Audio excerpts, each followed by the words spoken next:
Hello, and welcome back to the channel. For the better part of a decade, Portugal was the poster child of Europe. It was the dream destination for everyone from retirees and digital nomads to families looking for a better quality of life. The promise was intoxicating.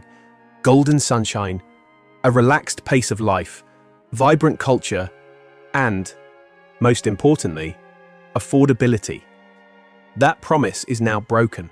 Today, in the summer of 2025, living in Portugal has become an impossible struggle for the very people who call it home.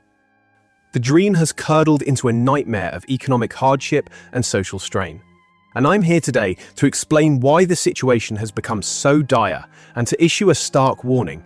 The converging crises we are witnessing today are pushing Portugal towards a potential collapse by 2026. This isn't hyperbole. This isn't clickbait. This is an analysis based on the trends that have been accelerating for years and are now reaching a catastrophic breaking point. We need to break down the four key pillars of this crisis: the housing catastrophe, the wage and cost of living squeeze, the crumbling public healthcare system, and the resulting social and political time bomb.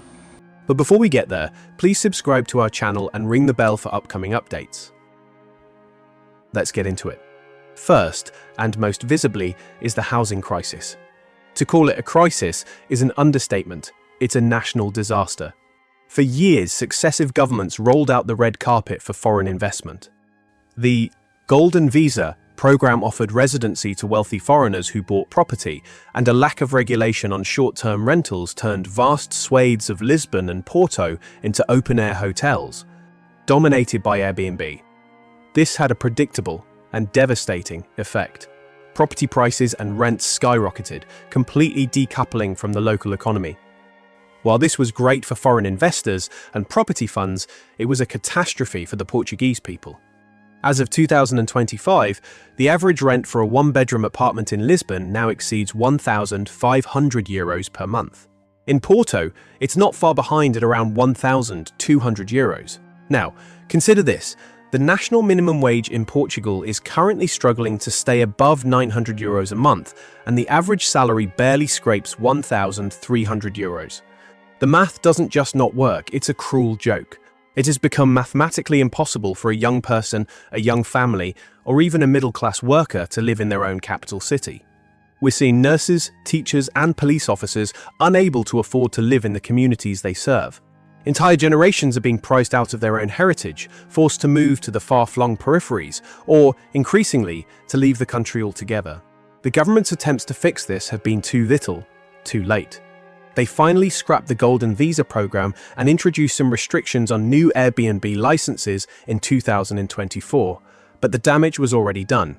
The market is still heavily distorted, and the housing stock available for long-term, affordable rental is practically non-existent.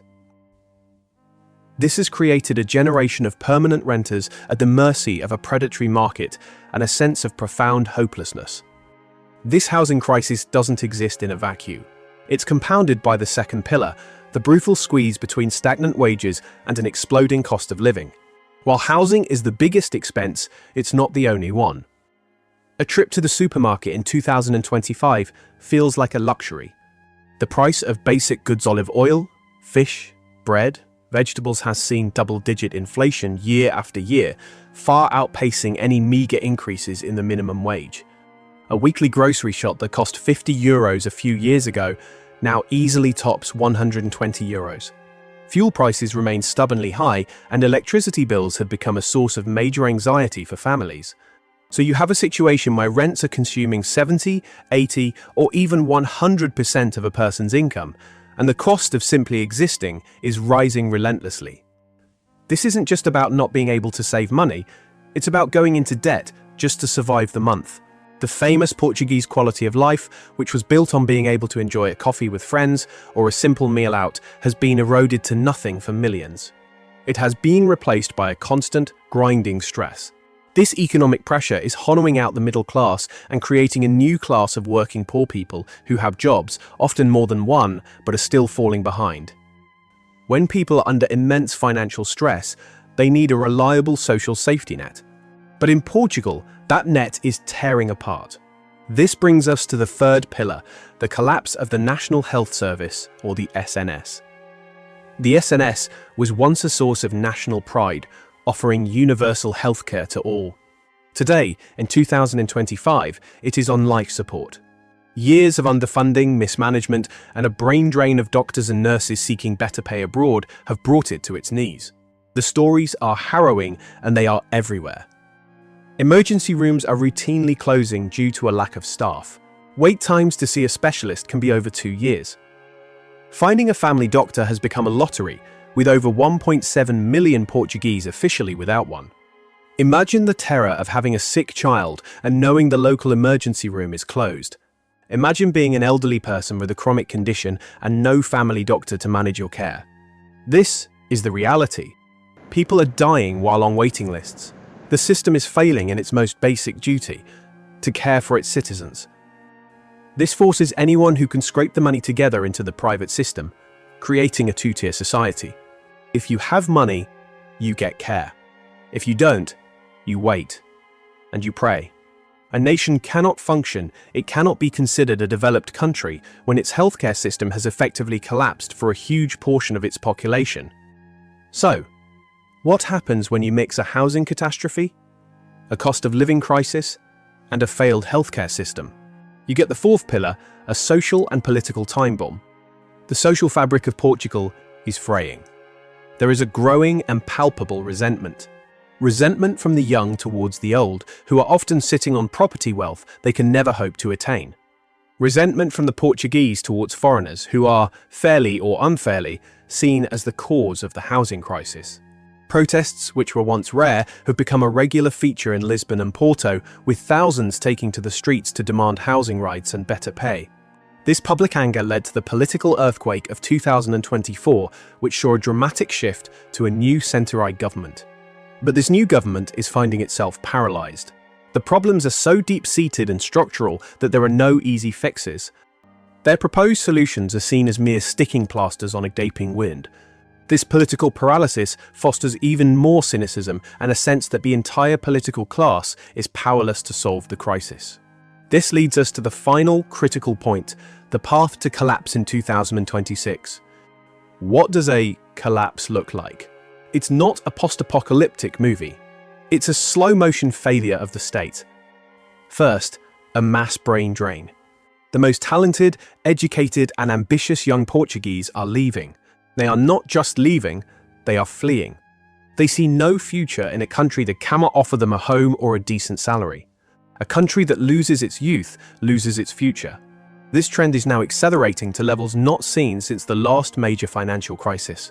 Second, a sovereign debt crisis. Portugal is still one of Europe's most indebted nations. With a stagnant economy, a shrinking tax base due to emigration, and increasing demands for social spending, the country's finances are on a knife's edge. 2026 could be the year that international markets lose faith, triggering a debt crisis that would dwarf the last one. Third, a breakdown of social cohesion. As resentment builds and the state fails to provide basic services like housing and healthcare, trust in institutions evaporates. This is fertile ground for radical politics and social unrest on a scale we have not yet seen. So, when we put it all together, the picture for 2025 is grim, and the forecast for 2026 is terrifying. The impossibility of living in Portugal is not about one single issue. It's the catastrophic convergence of all of them. It's a domino effect where the housing crisis fuels the cost of living crisis, which is exacerbated by a failing healthcare system, all leading to social and political instability. Is there a way back? Perhaps. But it would require a level of political courage and radical, structural reform that seems entirely absent. It would require a wartime-level effort to build public housing, to fundamentally restructure the economy to support higher wages, and to massively reinvest in the SNS. Right now, there is little sign of that happening. And so, the country that was once Europe's dream destination is now a warning. It's a warning of what happens when a country sells its soul to tourism and foreign investment, and forgets about the people who live there. What do you think? If you're in Portugal, what is your experience on the ground? Let me know in the comments below. This is a vital conversation we need to be having. Thank you for watching.